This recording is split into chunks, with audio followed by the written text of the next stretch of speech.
यार क्या दिक्कत आ रही है?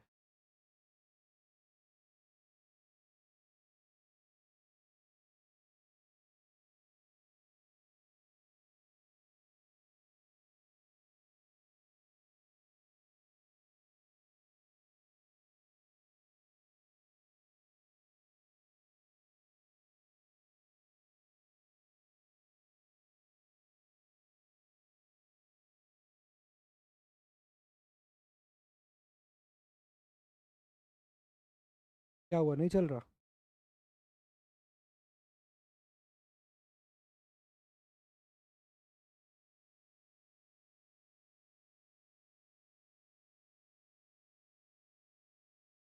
मेरे में तो चल रही है क्लास। तुम्हारे में कोई दिक्कत है? हाँ।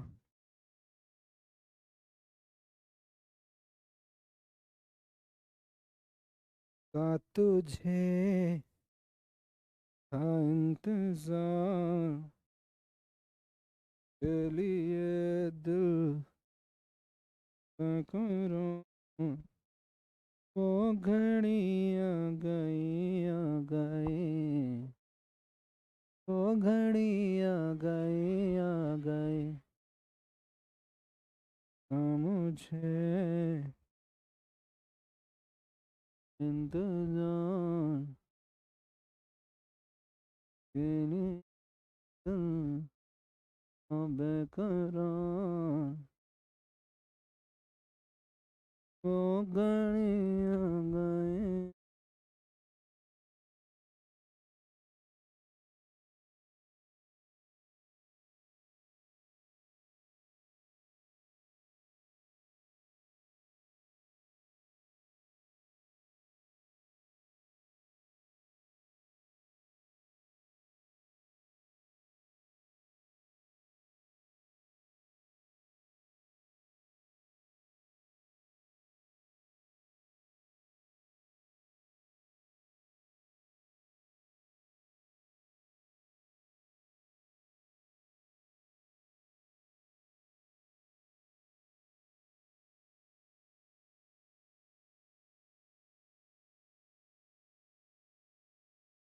हाँ भाई, क्या हाल चाल?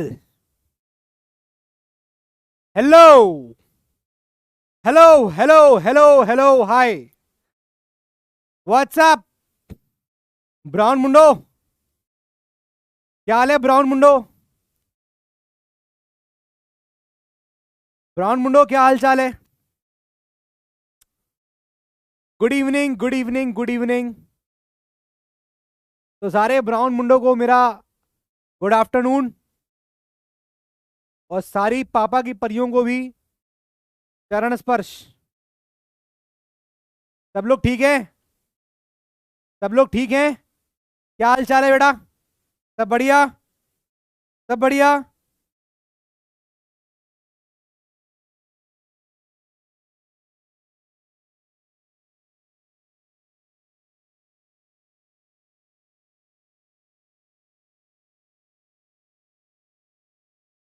चलो फिर शुरू किया जाए। Hello everyone. Recording start.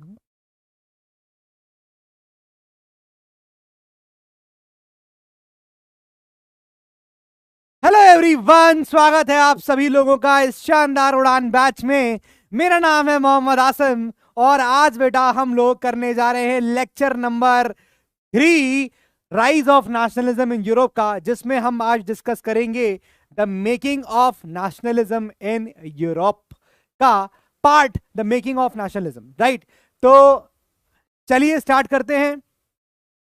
चलिए स्टार्ट करते हैं बेटा। गुड आफ्टरनून बेटा, गुड आफ्टरनून एवरीवन। चलो भाई ब्राउन मुंडे, आ जाओ ब्राउन मुंडे। तो बेटा आज के लेक्चर में हमारा ये 4 टॉपिक्स होने वाले हैं, ध्यान से पढ़ना, ध्यान से पढ़ना। चलो देखो, पहला पॉइंट होगा जब मैं आपको पढ़ाऊंगा एरिस्टोक्रेसी और एक न्यू मिडिल क्लास आ गया था यूरोप के अंदर। ठीक है, यूरोप के अंदर होता है क्या? यूरोप के अंदर हो जाता है ब्रिटेन में इंडस्ट्रियल रिवॉल्यूशन, और इंडस्ट्रियल रिवॉल्यूशन की वजह से एक नया क्लास इमर्ज हो जाता है, और वो है मिडिल क्लास। मैं इसके बारे में बताऊंगा। फिर उसके बाद बताऊंगा कि ये लिबरल नेशनलिज्म क्या होता है, लिबरल नेशनलिज्म का मतलब क्या था यूरोप के अंदर, वो मैं समझाऊंगा। फिर ये न्यू कंजर्वेटिज्म क्या था 1815 के बाद, वो मैं आपको बताऊंगा। एंड देन उसके बाद रिवॉल्यूशनरीज के बारे में आपको पढ़ाऊंगा, ठीक है। तो देखो यार, लास्ट क्लास में 2 क्लासों में अपन ने पढ़ा। पहली क्लास में फ्रेंच रिवॉल्यूशन पढ़ा गया था, सेकंड क्लास में मैंने आपको पढ़ाया था, जो मैं उसको रिवाइज करा दे रहा हूं 2 मिनट के अंदर, ठीक है ना। 2 मिनट लगेगा। देखो पहली मैंने क्लास में क्या, दूसरी क्लास में क्या बताया था मैंने कहा था फ्रांस के रेवोल्यूशन के बाद ऐसी क्या क्या चीजें थी जो चेंजेस हुए थे, ताकि लोगों के अंदर एक सेंस ऑफ यूनिटी आ गई थी। क्या क्या था? पहला था कि फ्रांस की सोसाइटी एक यूनाइटेड सोसाइटी हो गई थी, लोगों को इक्वल राइट्स दे दिए गए थे। फिर मैंने बताया था कि वहां पर जो एक नया ट्राई कलर का फ्लैग बना था। फिर मैंने बताया था कि रीजनल लैंग्वेजेस को खत्म कर दिया गया था और उसकी जगह फ्रांस की एक नेशनल लैंग्वेज बन गई थी, जिसको हम लोग फ्रेंच कहते थे। फिर उसके बाद एक नेशनल एंथम नया बना दिया गया। फिर उसके बाद एक सेंट्रल एडमिनिस्ट्रेटिव सिस्टम चालू हुआ। स्टेट जनरल की जो लोग थे उनको उनका इलेक्शन होने लगा। फिर उसके बाद एक प्रॉपर मेजरिंग यूनिट सिस्टम लेके आए। और जो फ्रेंच की आर्मीज थी वो दूसरे देशों में अपने मैसेजेस ऑफ नेशनलिज्म फैलाने लगी थी, ठीक है। ये सब चीजें चल रही थी फ्रांस में, सब कुछ बहुत बढ़िया चल रहा था, जब तक उनके जीवन में इस पर्टिकुलर इंसान की एंट्री नहीं हुई थी, और वो था नेपोलियन बोनापार्ट, ठीक है। नेपोलियन बोनापार्ट की बात करें तो वो 1797 में इटली का रेडिंग स्टार्ट करता है और 1799 में वो फ्रांस में एंटर करता है। फ्रांस में एंटर करने के बाद 1804 में वो अपने आप को फ्रांस का राजा डिक्लेयर कर देता है, और वो सिविल कोड ऑफ 1804 लेके आता है, जिसको हम लोग नेपोलियनिक कोड ऑफ 1804 भी कहते हैं। फ्रांस में आने के बाद वो डेमोक्रेसी डिस्ट्रॉय कर देता है और उसकी जगह डिक्टेटरशिप ले आता है।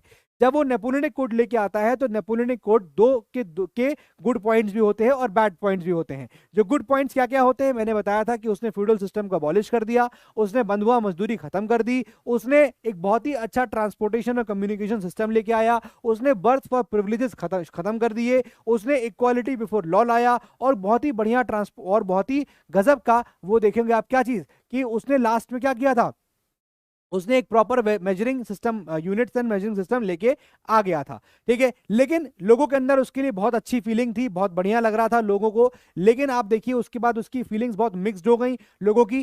क्यों? क्योंकि उसने कुछ बहुत ही गलत काम भी कर दिए थे, उसने कुछ खराब काम भी किए थे। जैसे कि बैड पॉइंट से मैंने आपको बताया था, क्या चीज बैड पॉइंट में यह था कि उसने सेंसरशिप इंट्रोड्यूस कर दिया था। दूसरा बैड पॉइंट उसका यह था कि उसने वुमेन को वोटिंग राइट्स नहीं दिया। तीसरा बैड पॉइंट यह था कि उसने वुमेन को प्रॉपर्टी में राइट्स नहीं दिया। और चौथा उसका खराब पॉइंट यह था कि उसने लोगों को फोर्स किया कि आप आर्मी ज्वाइन करिए। दैट इज वाई लोग जो है वो उसको नापसंद करने लग गए थे। ये था हमारा लेक्चर नंबर 2। यहां तक क्लियर हो गया? पिंक कलर नहीं था भाई, ब्लू व्हाइट एंड येलो था, ब्लू व्हाइट एंड रेड था, ठीक है। रिवाइज हो गया। 1 घंटे का लेक्चर 2 मिनट में रिवाइज करा दिया, ठीक है जी। क्लियर है जी? ऐसे रिवाइज करना है आपको, आपको भी दिमाग में चैप्टर ऐसे ही बैठाल देना है। अगर तुम्हारे दिमाग में चैप्टर ऐसे बैठ जाएगा तो मतलब तुमको याद हो गया। अपने आप को चेक करना है तुमको कि तुम्हें याद हुआ कि नहीं हुआ कोई चीज। तो चेक करने का तरीका बेस्ट ये है कि शीशे के सामने खड़े हो जाओ और उस पर्टिकुलर चीज को बोलना स्टार्ट करो। अगर तुम बोल पा रहे हो इसका मतलब तुमको याद हो गया। तुम्हें किसी दोस्त की जरूरत नहीं है। लोग कहते हैं ना दोस्तों को सुनाओ, दोस्तों को पढ़ाओ, अपने आप शीशे के सामने खड़े हो, शर्म भी नहीं आएगी कि दूसरा देख रहा है कि नहीं देख रहा है, और अपने आप को आप काम कर ले जाओगे, ठीक है। क्लियर है जी? चलिए ओके, बहुत बढ़िया। अब आते हैं हम लोग, शुरुआत करते हैं। याद करो, अब मैंने जब इस चैप्टर की शुरुआत करी थी तो मैंने कहा था हम इस चैप्टर को the rise of nationalism in Europe, the rise of nationalism, the rise of nationalism in Europe, इस पर्टिकुलर चैप्टर को हमने कुछ पार्ट्स में डिवाइड किया था। वो क्या क्या चैप्टर थे, वो क्या क्या पार्ट्स थे, चलिए देख लीजिए। पहला मैंने आपसे कहा था कि मैं आपको पढ़ाऊंगा क्या चीज, French revolution, French revolution and the idea of nation, the idea of nation, ये चीज मैंने आपसे कहा था मैं पढ़ाऊंगा, ठीक है ना। हो गया था ये चीज। उसके बाद लेक्चर नंबर 2 में हमें क्या पढ़ना था, the making of nationalism, the making of nationalism. बना लो मेरे साथ बेटा, इसको तो देख लो, इसको बनाने की जरूरत नहीं है, ये आप बना चुके हो। The making of nationalism in Europe, फिर मैंने कहा था ये चीज हम लोग पढ़ेंगे, राइट। और इसमें क्या पढ़ेंगे हम लोग, इसमें हम लोग देखेंगे कैसे कंजर्वेटिव्स, जो कंजर्वेटिव्स होते हैं यानी जो ओल्ड ट्रेडिशन के लोग होते हैं, उनकी लड़ाई होती है किसके थ्रू? मॉडर्न लोगों के साथ लड़ाई होती है, ठीक है ना। इसके बारे में आज हम डिटेल से पढ़ने वाले हैं। फिर उसके बाद मैंने कहा था जब ये लड़ाइयां होंगी तो ऑब्वियस सी बात है क्या होगा? रेवोल्यूशन होंगे। बहुत सारी लड़ाइयां हो रही हैं यहाँ पर, दो कैटेगरी के लोग हैं, एक बुढ़े लोग हैं, पुराने लोग हैं, एक नए लोग हैं, यानी एक आपके ग्रैंडफादर हैं, एक आप हो। तो जाहिर सी बात है कि आपके और ग्रैंडफादर की व्यूज मिलेंगे नहीं, हमेशा लड़ाई होगी यहाँ पर। और यहाँ भी लड़ाइयां हुई फ्रांस के अंदर, यूरोप के अंदर। तो जब लड़ाइयां हुई तो एज ऑफ रेवोल्यूशंस, एक और एज ऑफ रेवोल्यूशंस लिख लीजिए, एज ऑफ रेवोल्यूशंस, ठीक है। Age of revolutions, age of revolutions की बात करेंगे तो फ्रांस में 1830 से यूरोप में 1830 से लेकर 1848 तक लगातार रेवोल्यूशंस ही रेवोल्यूशंस होते रहे, ठीक है ना। उसके बाद देखिए पॉइंट नंबर 4 क्या था? क्या चीज? Making of Germany, making of Germany. फिर उसके बाद देश बनने लग गए, making of Germany, making of Italy और ब्रिटेन। ब्रिटेन के केस को हम लोग स्ट्रेंज केस कहते हैं, स्ट्रेंज केस ऑफ ब्रिटेन। क्यों कहते हैं बेटा? क्योंकि जैसे आप देखोगे आगे चल के कि जर्मनी का जब देश बना तो लड़ाइयां हुई थी, बैटल्स हुई थी, वॉर्स हुई थी। जैसे इटली बना तो वहां लड़ाइयां हुई थी, लेकिन जब ब्रिटेन देश बन रहा था तो वहां पर कोई भी लड़ाई नहीं हुई थी, इसलिए उसका देश बन गया। और इसलिए उसको हम लोग क्या कहते हैं? हम लोग उसको बोलते हैं strange case of Britain, right. उसके बाद हम लोग यहां पर पढ़ेंगे क्या चीज? Visualising a nation. क्या पढ़ेंगे? Visualising a nation. कैसे? फिर जब ये नेशंस बन गए, मेकिंग ऑफ जर्मनी, ये सब नेशन बन गए ना, तो कैसे फिर हम लोग इन नेशंस को देखने लगे। And finally it will and with nationalism and imperialism. फिर ये एंड हो जाएगा नेशनलिज्म एंड इंपीरियलिज्म के साथ, ठीक है ना। तो ये सब मीनिंग मैं आपको बता चुका हूं, नहीं जान रहे हो तो बेटा एक बार आप पुराने लेक्चर्स में चले जाइएगा, वहां पर आपको मिल जाएगा। Capital of France is Paris. Clear है? ठीक है ना? Yes, is this clear? ठीक है। तो बेटा अगर आपने देखा हम लोग क्या क्या पढ़ चुके हैं बेटा, इस चैप्टर में हम लोग ने ये पोर्शन पूरा पढ़ लिया है, ठीक है ना। हम लोग ने ये पोर्शन पूरा पढ़ लिया। क्या पढ़ा था हमने इसमें? कि फ्रेंच रिवॉल्यूशन के बाद क्या क्या चेंजेस हुए थे ये हमने देखे। मतलब फ्रेंच रिवॉल्यूशन जब हो गया तो यहां पर कुछ कुछ चेंजेस हो गए, ठीक है ना। अब जब बदलाव हो जाएंगे तो जाहिर सी बात है सोसाइटी ऐसी होती है कि उस बदलाव को एक्सेप्ट आसानी से नहीं कर पाती है ना। जैसे कि यहां पर सोसाइटी के अंदर कुछ प्रकार के लोग थे, कंजर्वेटिव्स, जो पुरानी प्रथाओं को मानते थे, जो चर्च की अथॉरिटी को मानते थे। अब चर्च खत्म हो गया था, है ना। अब चर्च खत्म हो गया था, याद करिए क्लास 9 का। सोसाइटी में फ्रांस की कौन कौन से थे? चर्च था, किंग्स एंड मिनिस्टर्स थे और थर्ड एस्टेट के लोग थे। तो चर्च खत्म हो रहा था, तो चर्च को ना मानने वाले लोग थे। लेकिन जो मॉडर्न लोग थे, वो मॉडर्न लोग जो डेमोक्रेसी को मानते थे, जो डेमोक्रेसी की बात करते थे, वो लोग अब कंजर्वेटिव्स की बातों को नहीं मान रहे थे। तो कंजर्वेटिव्स इनकी बात को नहीं मान रहे थे, ये लोग कंजर्वेटिव्स की बात को नहीं मान रहे थे, ठीक है ना। मॉडर्न, ठीक है ना, ये दोनों आपस में एक दूसरे की बातों को नहीं मान रहे थे। तो आज के लेक्चर में हम लोग यही पढ़ेंगे कि टसल चलती रही। क्या है main word? What is the main thing? कि हम लोग आज टसल देखेंगे। आज आपको पता चलेगा कि ये टसल कैसे स्टार्ट हुई कंजर्वेटिव्स और मॉडर्न के बीच में। यहां तक क्लियर हो गया? 5 लेक्चर लिखे कि 6 लेक्चर लिखे बेटा? 6 लिखे होंगे, देखो 6 लेक्चर्स, 6 लेक्चर्स में हो जाएगा, ठीक है ना। डोंट वरी, 6 लेक्चर्स में हो जाएगा। क्लियर हो गया यहां तक? चलिए अब इसके बाद प्लीज कम स्टार्ट करते हैं the making of nationalism in Europe, ठीक है। Making of nationalism in Europe, ठीक है जी। क्लियर है?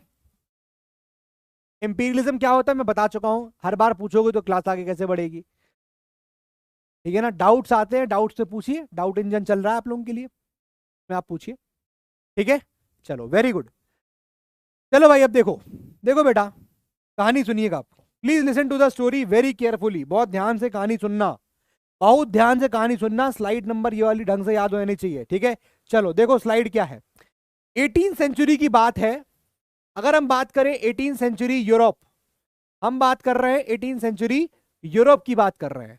18 सेंचुरी के यूरोप में बेटा कोई भी नेशन स्टेट एग्जिस्ट नहीं करता था, कोई भी नेशन स्टेट एग्जिस्ट नहीं करता था, ठीक है ना।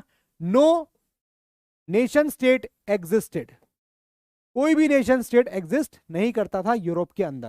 क्लियर हो गया? ठीक है, और लोगों के अंदर कोई भी no feeling of collective belonging, no feeling of collective belonging. अब जरा सुनो, समझो, मैं आपको कहानी का जिस्ट बता रहा हूं, मैं कहानी का बेटा जिस्ट बता रहा हूं। अब सुनो जरा, 18 सेंचुरी के यूरोप में, 18 सेंचुरी का यूरोप जब था, तो उस वक्त यूरोप में कोई भी नेशन स्टेट एग्जिस्ट नहीं करता था, ठीक है ना। अब आप नेशन स्टेट की बात करोगे कि सर, कुछ लोग होंगे कि सर ये बता दो ये नेशन स्टेट क्या होता है। देखो, नेशन स्टेट का मतलब क्या होता है, प्लीज सी, नेशन स्टेट मतलब,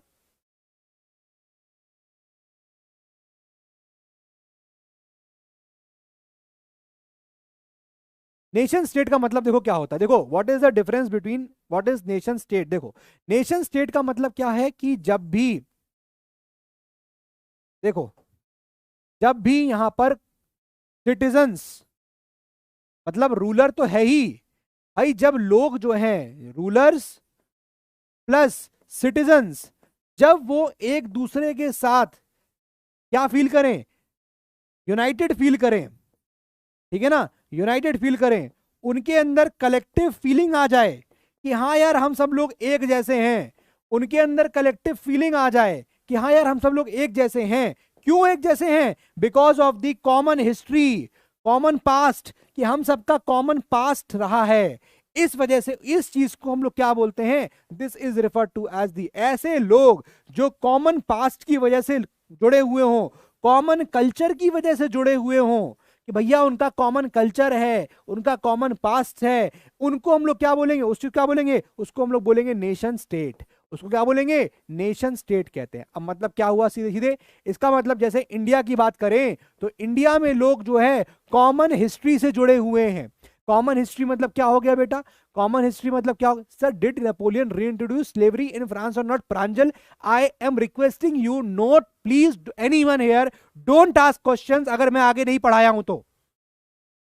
अगर मैं आगे नहीं पढ़ाया हूं तो क्या फायदा उसका आंसर देने का यार। आगे आगे सोच रहे हो, सवाल पूछें, स्कूल समझ रखा है तुमने।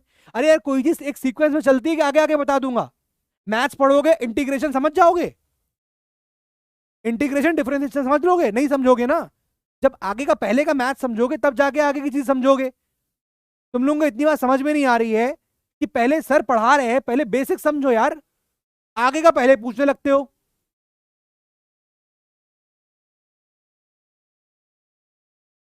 सीबीएसई ने रिलीज कर दिया है, मैं देख लूंगा, डोंट वरी।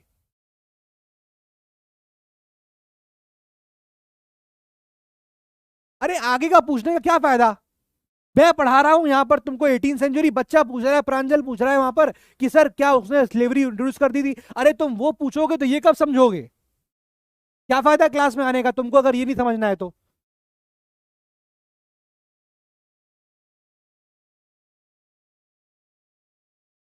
अभी बाद में पूछोगे नेशन स्टेट क्या होता है, क्योंकि अभी समझ नहीं रहे हो नेशन स्टेट। टसल का मतलब होता है लड़ाई, टसल।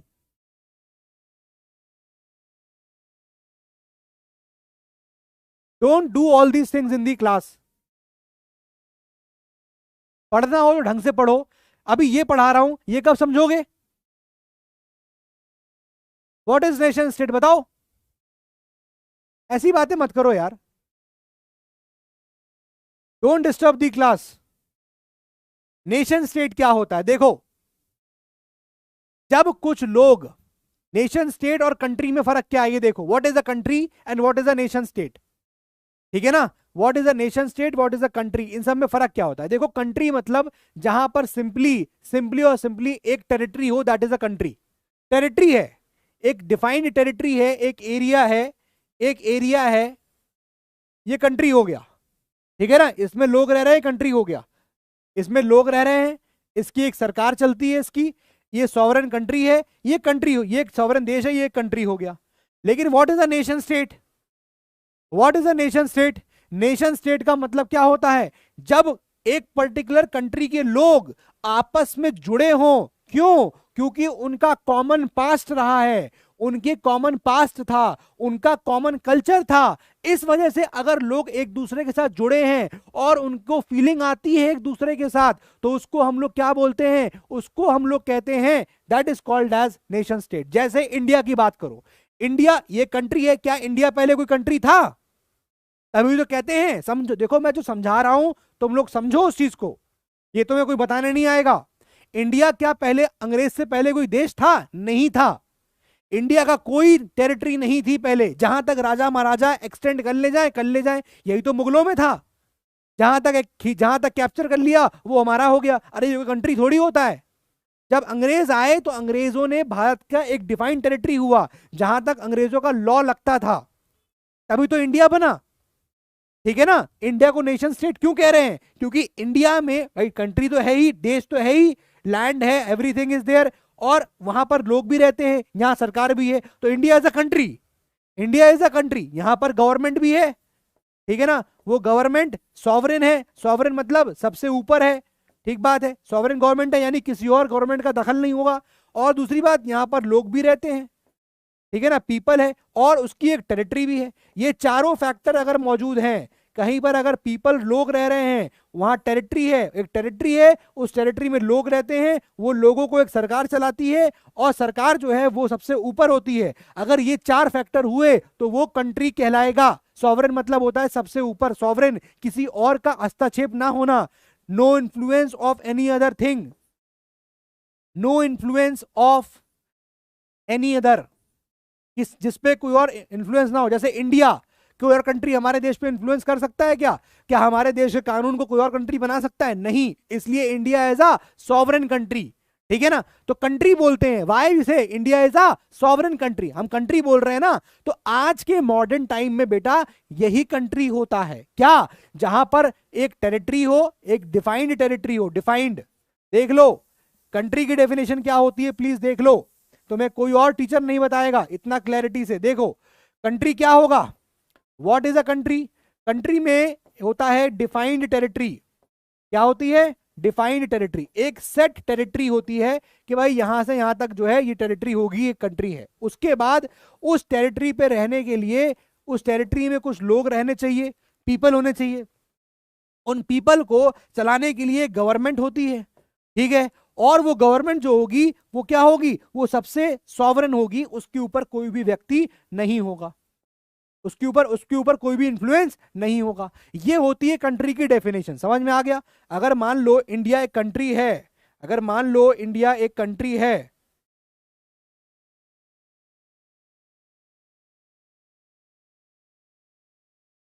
ठीक है, अब कहा गया इंडिया इज अ कंट्री।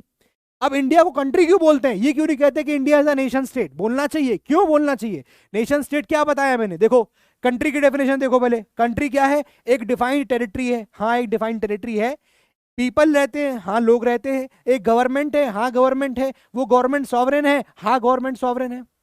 ठीक है ना? वो गवर्नमेंट हाँ बिल्कुल सॉवरेन है। अब क्या ये नेशन स्टेट है? देखते हैं इंडिया नेशन स्टेट है क्या नहीं। देखो नेशन स्टेट क्या है? जब उसके रूलर्स और उसके सिटीजन्स, उसके रूलर्स यानी हिंदुस्तान को जो लोग रूल कर रहे थे, अब तो सरकार आ गई ना, गवर्नमेंट, तो गवर्नमेंट और उसके सिटीजन्स वो यूनाइटेड हैं, हाँ हैं। कलेक्टिव फीलिंग आती है, आती है। क्यों आती है कलेक्टिव फीलिंग?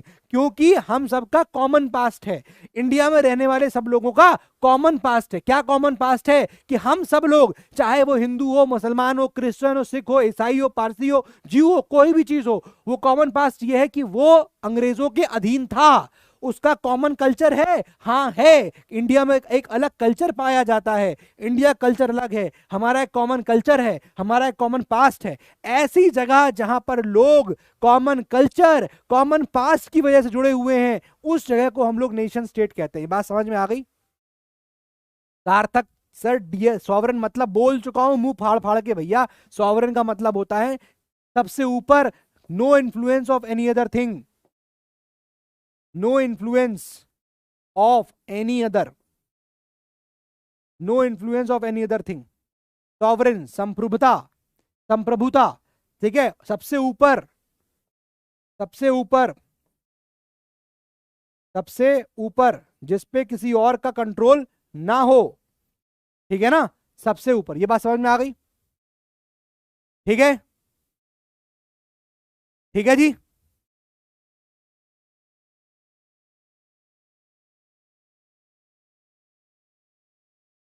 क्लियर हो गया?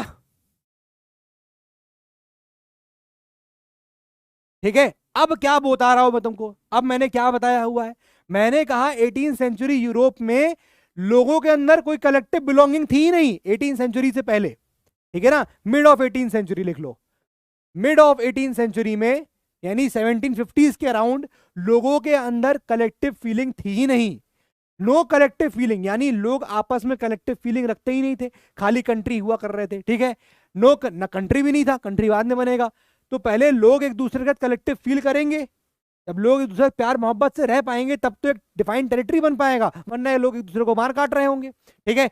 तो यहां पर मिड 18 सेंचुरी के टाइम पे कोई भी नेशन स्टेट एग्जिस्ट नहीं कर रहा था, मतलब लोगों का कोई कॉमन पास्ट नहीं था, लोगों का कोई कॉमन फेथ नहीं था, कल्चर नहीं था, और लोग उस कॉमन पास्ट और कॉमन कल्चर से कनेक्टेड नहीं थे, ठीक है ना, समझ में आ गया, कनेक्टेड नहीं थे, ये बात समझ में आ गई।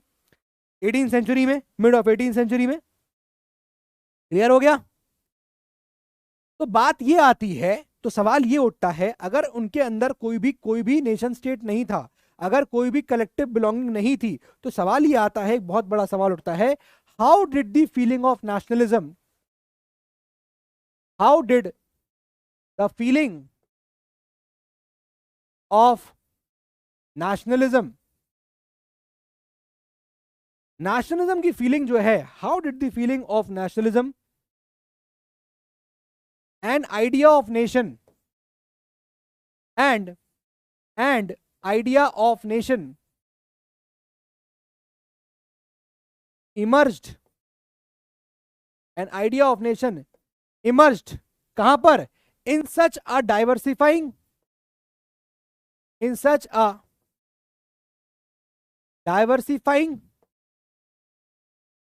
society of Europe.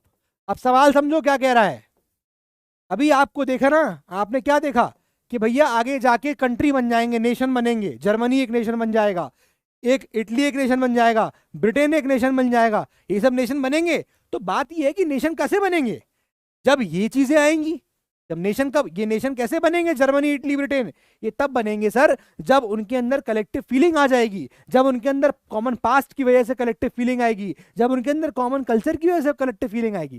तो पॉइंट ये है कि मैंने क्या बोला, मैंने कहा कि 18वीं सदी के मिड में कोई भी नेशन स्टेट एग्जिस्ट नहीं करता था, लोगों के अंदर कोई भी कलेक्टिव फीलिंग नहीं थी, कोई भी तरह की कलेक्टिव फीलिंग नहीं थी लोगों के अंदर। तो सवाल ये उठता है कि फिर यूरोप के अंदर लोगों के अंदर नेशनलिज्म आया कैसे, जब लोगों के अंदर कनेक्टिविटी नहीं थी, जब लोग एक दूसरे से कनेक्टेड फील करते ही नहीं थे, जब लोगों के अंदर यूनिटी नहीं थी, लोगों का कोई कॉमन पास्ट नहीं था, कोई कॉमन कल्चर नहीं था, तो लोगों के अंदर ही कलेक्टिव फीलिंग आई कैसे कि हाँ यार वो मेरा भाई है, हाँ यार ये भी मेरे वाले हैं, वो भी मेरे वाले हैं, ये फीलिंग कैसे आई, ठीक है, ये बहुत बड़ा सवाल है। अब इस सवाल का जवाब अगर चाहिए हमको कि फीलिंग कैसे आई, उसके लिए हमको पहले उसके लिए पहले हमको यूरोप की सोसाइटी पढ़नी पड़ेगी, उसके लिए पहले हमको यूरोप की सोसाइटी पढ़नी पड़ेगी। चलिए, अभी आपने लास्ट ईयर क्लास 9th में फ्रांस की सोसाइटी पढ़ी थी, और अब देखो क्या हुआ, अब देखो सोसाइटी ऑफ, आप अब बात कर रहे हैं हम लोग, we are talking about society of Europe. अब देखिए, फ्रांस की सोसाइटी में बेटा दो प्रकार के लोग रहते थे, ठीक है ना, फ्रांस की सोसाइटी में दो प्रकार के लोग रहते थे, एक तो थे एरिस्टोक्रेटिक क्लास, ध्यान से सुन लेना, मीनिंग 50 बार पूछोगे तो नहीं कैसे काम चलेगा। एक हो गया एरिस्टोक्रेटिक क्लास, एरिस्टोक्रेटिक क्लास का मतलब क्या हुआ, एरिस्टोक्रेटिक मतलब हो गया एलीट क्लास, एलीट मतलब जो बहुत ही अमीर तबके का इंसान है, अमीर, एक वर्ड में लिख दिया, एरिस्टोक्रेटिक मतलब अमीर आदमी, ठीक है ना। और एक तरफ कौन था, दूसरी तरफ थे कौन, उधर थे पीजेंट्री क्लास, पीजेंट्री क्लास। अब पीजेंट्री क्या होता है, पीजेंट्री क्या होता है, देखिए पीजेंट्री क्लास का मतलब हो गया, peasantry class who are peasants, peasants एक तरीके से टीनेंट्स होते हैं जो दूसरे लोगों के जमीन पे काम कर रहे होते हैं और उनको उसके बदले में क्या मिलते हैं, वेजेस मिल रही होती हैं। तो एक तरफ तो एलीट क्लास था, अमीर तबका, इन अमीर तबके के पास जो जमीनें हुआ करती थी, जो कामकाज होते थे, इनके कामकाज ये लोग करते थे, ठीक है ना। तो एक तरीके से एरिस्टोक्रेटिक क्लास जो था वो पीजेंट्री क्लास को दबाता था, सप्रेस करता था और परेशान करता था, ये चीजें चल रही थी, ठीक है ना, ये चीजें चल रही थी। अब हुआ क्या कि यहां पर ब्रिटेन के अंदर, प्लीज सी, अब ब्रिटेन में क्या हुआ यहां पर कि इन 1750s, 1750 के आसपास की बात है, 1750s की बात करें अगर हम लोग, तो ब्रिटेन में क्या हो गया, इंडस्ट्रियल रिवॉल्यूशन हो गया। कहां पर, यूरोप में। 1750s में क्या हुआ, 1750s में इंडस्ट्रियल रिवॉल्यूशन हो गया। इंडस्ट्रियल रिवॉल्यूशन का मतलब क्या हो गया कि अभी तक जो सारी चीजें हाथ से बनाई जाती थी, अब वो सारी चीजें इंडस्ट्री की हेल्प से बनाई जा रही थी। ठीक है ना। प्रिया खंडेलवाल, तो सर इंपीरियलिज्म क्या होता है, please go to lecture number 2, don't waste time. कितनी बार बताऊंगा इंपीरियलिज्म का मतलब, हर क्लास में बताऊंगा क्या आके।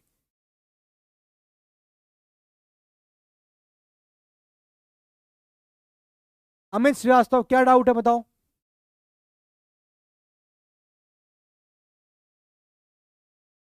जिस चीज के बारे में मैंने नहीं पढ़ाया है उसको लेकर डाउट ना पूछें। फ्रांस की, Europe Europe Europe Europe Europe, ठीक है ना। सोसाइटी ऑफ यूरोप की बात हो रही है यहां पर, सोसाइटी ऑफ यूरोप। फ्रांस की सोसाइटी में तो अलग तीन लोग थे ना, church, Kings and ministers and common man. ठीक है। तो अब क्या हुआ, अगर हम बात कर रहे हैं यहां पर सोसाइटी ऑफ यूरोप की, तो यूरोप की सोसाइटी में बेटा दो प्रकार के लोग रहते थे। एक था एरिस्टोक्रेटिक क्लास, जो बहुत ही अमीर तबका था, और दूसरा था कौन, पीजेंट्री क्लास। पीजेंट्री क्लास मतलब वो गरीब तबका था।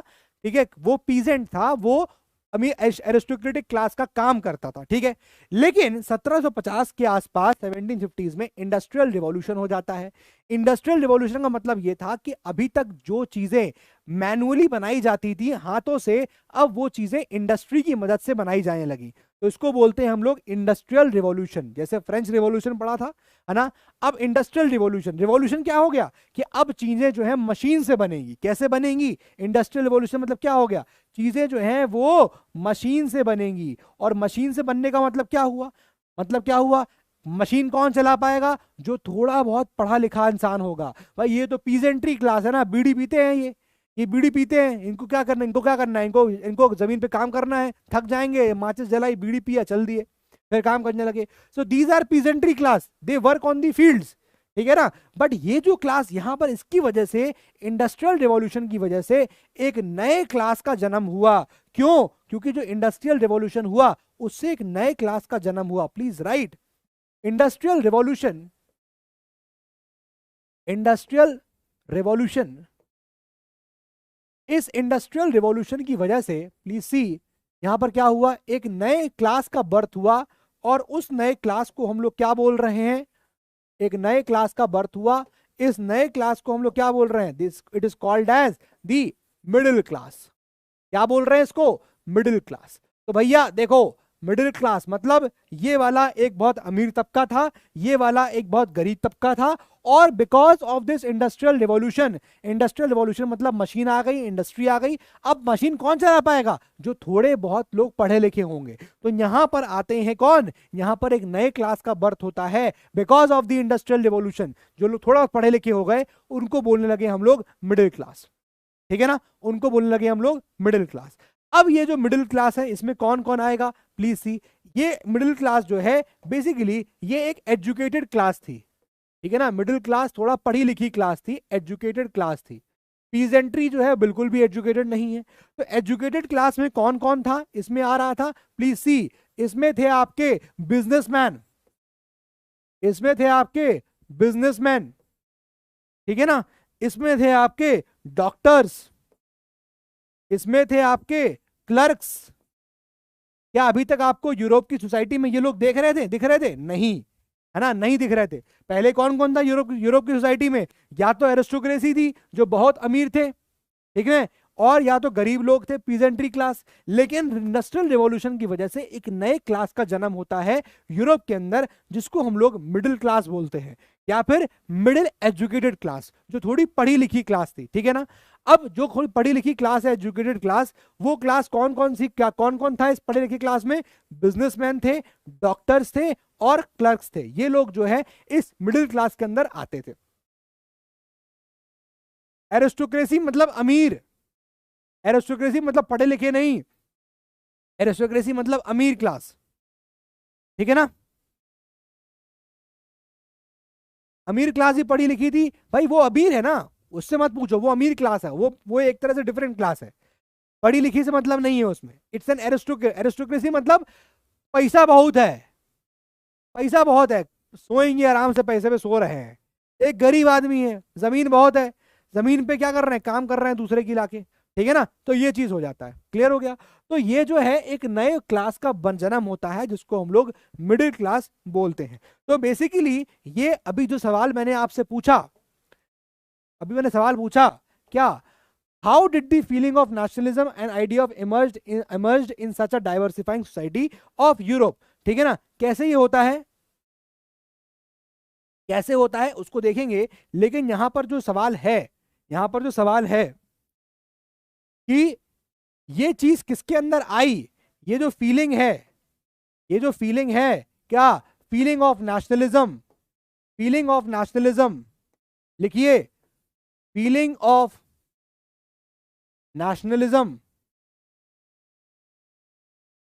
ठीक है, या फिर जो आइडिया ऑफ नेशन था, आइडिया ऑफ नेशन जो था, ये किसके अंदर आया, ये फीलिंग किसके अंदर डेवलप हुई, ये जो फीलिंग ऑफ नेशनलिज्म है, ये जो फीलिंग ऑफ नेशनलिज्म है और जो आइडिया ऑफ नेशन है, ये किस सोसाइटी के किस लोगों के अंदर डेवलप हुआ, एरिस्टोक्रेट नहीं, इनके अंदर था नहीं, पीजेंट्री इनके अंदर था नहीं, इनके अंदर भी था, तो किसके अंदर आया, इस मिडिल क्लास के अंदर। क्यों आया, क्योंकि इस मिडिल क्लास को समझ में आया कि भैया ये जो एरिस्टोक्रेटिक क्लास है ये तो परेशान करता है पीजेंट्री को, ये तो पीजेंट्री को क्या कर रहा है, परेशान कर रहा है, पीजेंट्री को एक्सप्लॉइट कर रहा है, पीजेंट्री को यहां पर दुख दे रहा है, पीजेंट्री को यहां परेशान कर रहा है, ठीक है। तो ये जो एजुकेटेड मिडिल क्लास था, क्योंकि ये पढ़ा लिखा क्लास था, इसलिए उसको समझ में आया कि यार एरिस्टोक्रेसी जो है वो तो सप्रेशन कर रही है, वो तो एक्सप्लॉइट कर रही है पीजेंट्री को, इसलिए उन्होंने कहा मिडिल क्लास के लोगों ने, इनके अंदर ये फीलिंग ऑफ नेशनलिज्म आती है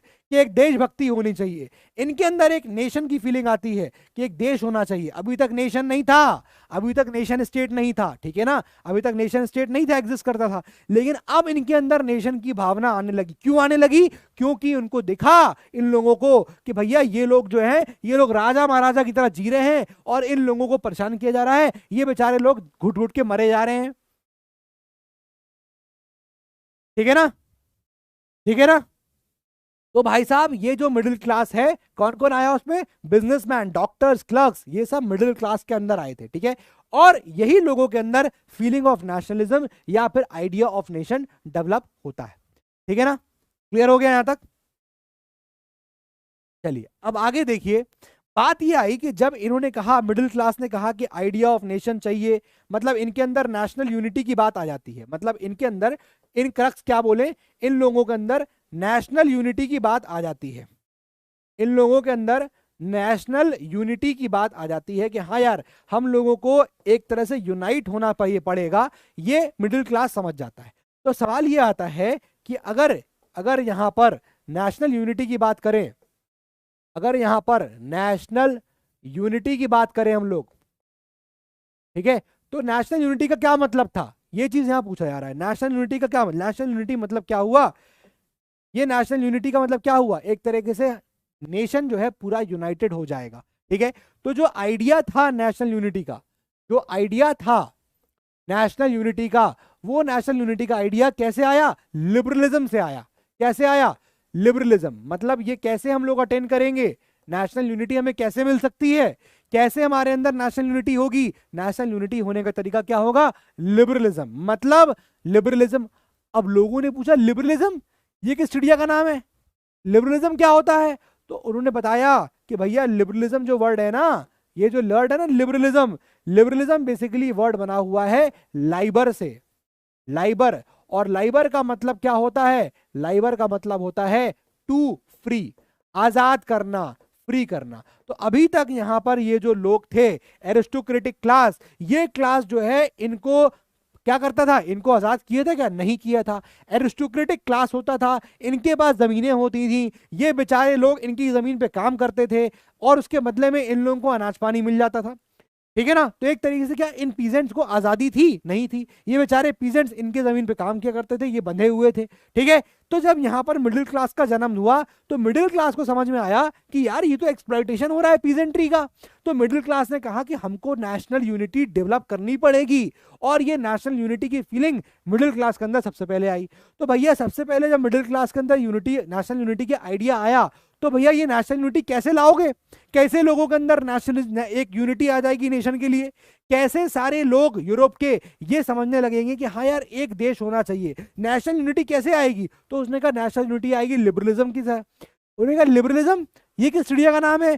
तो उन्होंने कहा लिबरलिज्म जो वर्ड है उसका मतलब है लाइबर, वो बना हुआ है वर्ड लाइबर से, और लाइबर का मतलब होता है फ्री, आजाद करना। यानी यानी यानी अगर ये वाले लोग कहीं आजाद हो सके, मतलब अगर लोग आजादी से जी सके तभी तो देश बनेगा। यही तो बात होती है भाई। इंडिया कैसे बना?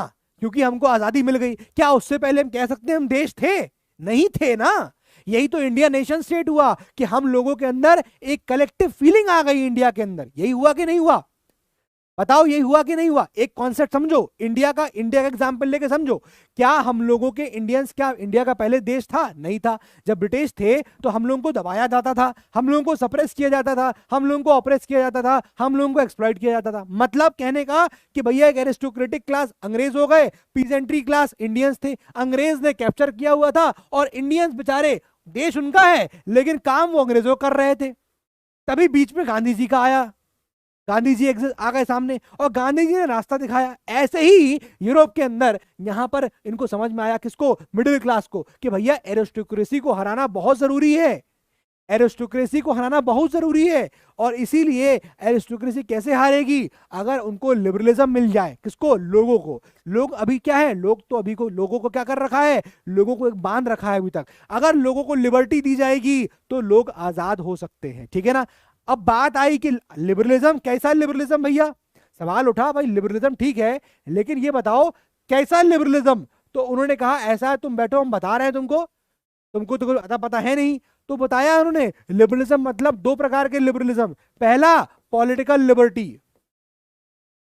पहला पॉलिटिकल लिबरलिज्म, ठीक है ना। पहला पॉलिटिकल फ्रीडम, एक तरीके से लोगों को पॉलिटिकल फ्रीडम दो। दूसरा इकोनॉमिक फ्रीडम, लोगों को इकोनॉमिक फ्रीडम दी जाए। ये दूसरा जो है, तो फ्रीडम की बात यहां पर करी गई। भाई मिडिल क्लास ने कहा ना, मिडिल क्लास के अंदर नेशनल यूनिटी की फीलिंग आ गई। ठीक है ना। ये तो मिडिल क्लास था ना। मिडिल क्लास के अंदर क्या हुआ? मिडिल क्लास के अंदर नेशनल यूनिटी आ गई कि हाँ यार हम लोगों को यूनाइट होना पड़ेगा। लेकिन यूनाइट कैसे होगे? तो ये क्या हो, उन्होंने क्या बोला मिडिल क्लास ने? मिडिल क्लास ने कहा लिबरलिज्म से यूनाइट होंगे। लिबरलिज्म से होगा? लिबरलिज्म का मतलब क्या होता है? तो उन्होंने कहा लिबरलिज्म का मतलब होता है क्या? लिबरलिज्म का मतलब होता है फ्री करना, फ्रीडम देना। कैसी फ्रीडम देना? उन्होंने कहा पॉलिटिकल फ्रीडम देना। उन्होंने कहा पॉलिटिकली फ्रीडम दो लोगों को। और दूसरा उन्होंने कहा इकोनॉमिक फ्रीडम दीजिए लोगों को। उन्होंने कहा इकोनॉमिक फ्रीडम दीजिए लोगों को। समझ में आ रहा है? उन्होंने कहा इकोनॉमिक फ्रीडम दीजिए लोगों को।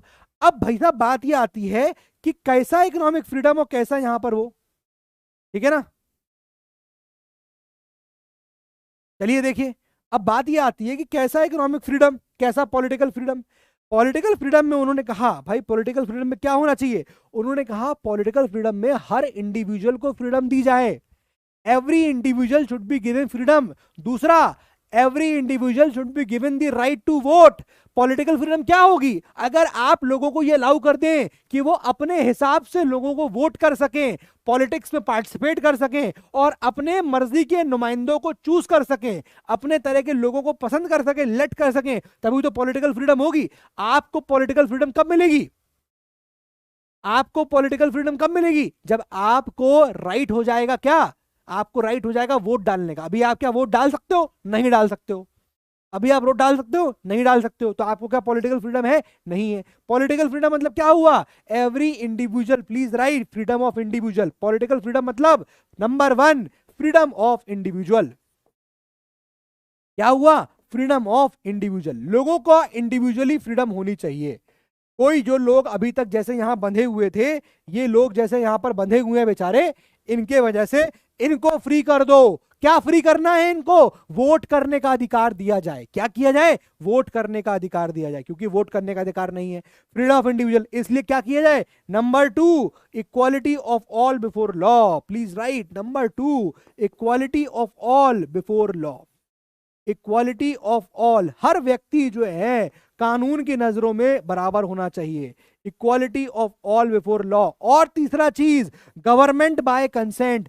जो भी सरकार बने वो लोगों के कंसेंट से बने, अपने आप ना बन जाए, गवर्नमेंट बाय कंसेंट। ये 3 चीजें अगर हो गई तो क्या होगा? पॉलिटिकल फ्रीडम लोगों को मिल जाएगी। ठीक है ना? तो क्या होगा? लोगों को पॉलिटिकल फ्रीडम मिल जाएगी। लेकिन दिक्कत क्या थी? दिक्कत ये थी कि भाई ठीक है, लोगों को फ्रीडम ऑफ इंडिविजुअल दिया गया, दिक्कत क्या थी? लोगों को इक्वालिटी ऑफ ऑल दिया गया बिफोर लॉ। लोग दिक्कत क्या, बात क्या थी? गवर्नमेंट को बाय कंसेंट दिया गया, ठीक बात है, लेकिन इसके लूप होल्स भी थे। क्या लूप होल्स थे? प्लीज देखिए जरा, ठीक है ना? अब इसके लूप होल समझिए। प्रॉब्लम कहां कहां पर थी भाई? प्रॉब्लम कहां कहां पर थी? प्रॉब्लम ये थी कि लोगों को फ्रीडम इंडिविजुअल दे दिया गया, लोगों को इक्वालिटी बिफोर लॉ दे दिया गया, लोगों को गवर्नमेंट बाय कंसेंट दे दिया गया, लेकिन लूपहोल क्या था? लूपहोल उसमें ये था कि राइट टू वोट और राइट टू गेट इलेक्टेड, ये जो लूपहोल है, पॉइंट नंबर 1 क्या? राइट टू वोट, वोट करने का अधिकार, और दूसरा right to get elected, right to get elected, vote करने का अधिकार और इलेक्शन होने का अधिकार, इलेक्ट करने का अधिकार सिर्फ और सिर्फ मेन को दिया गया। ठीक है ना? प्लीज राइट, किसको दिया गया? राइट टू वोट और राइट टू इलेक्ट, ये अधिकार सिर्फ दिया गया only to men, only to men. कौन मेन? सारे मेन नहीं, वो सारे खाली मेन जिनके पास जमीन होगी। Only to men owing property, owing property.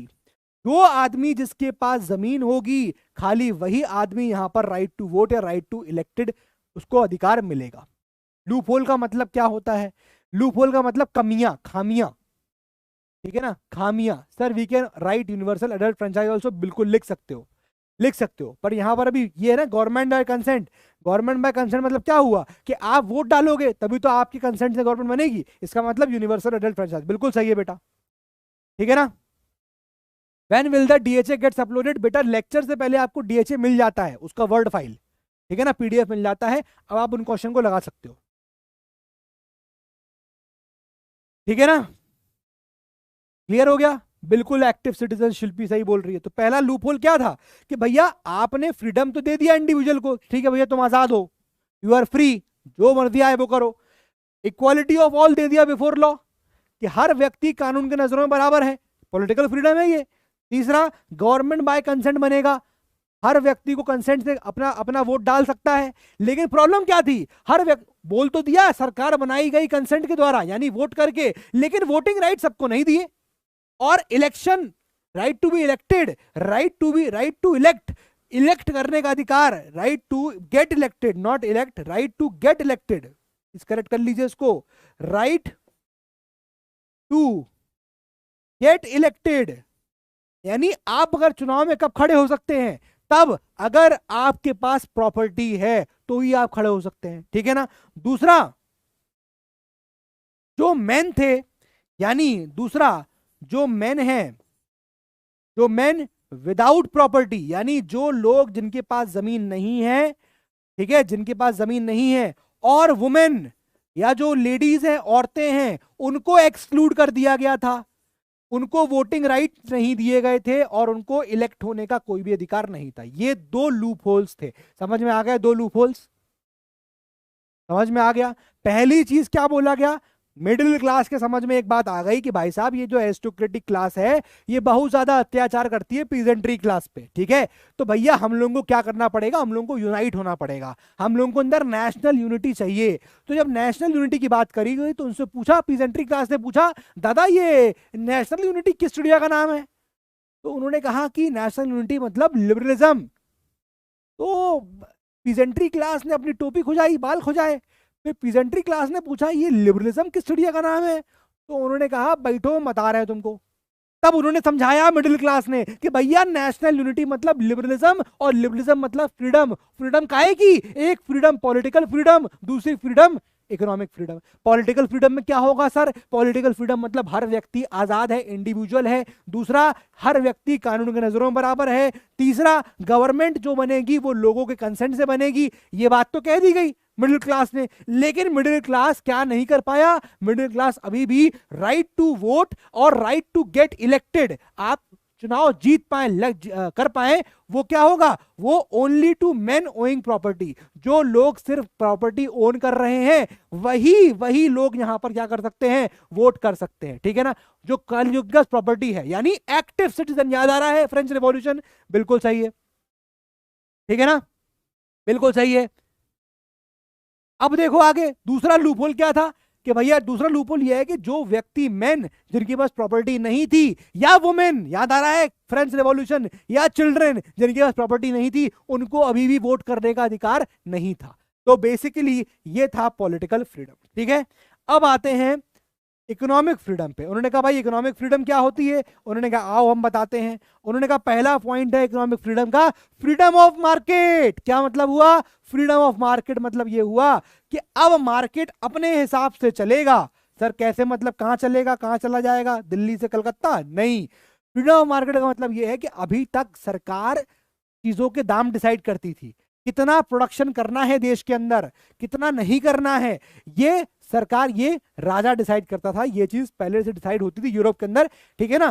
पहले ये सब लोग डिसाइड करते थे, लेकिन अब क्या कहा गया कि मार्केट फ्री हो चुका है। फ्री मतलब ये है कितना प्रोड्यूस करना है, कितने पैसे पे बेचना है, अब ये चीज का सरकार पे कंट्रोल नहीं है, ये मार्केट डिसाइड करेगा। कैसे डिसाइड करेगा? मान लो मार्केट ने पार्ले जी का बिस्किट बनाया, ठीक है ना?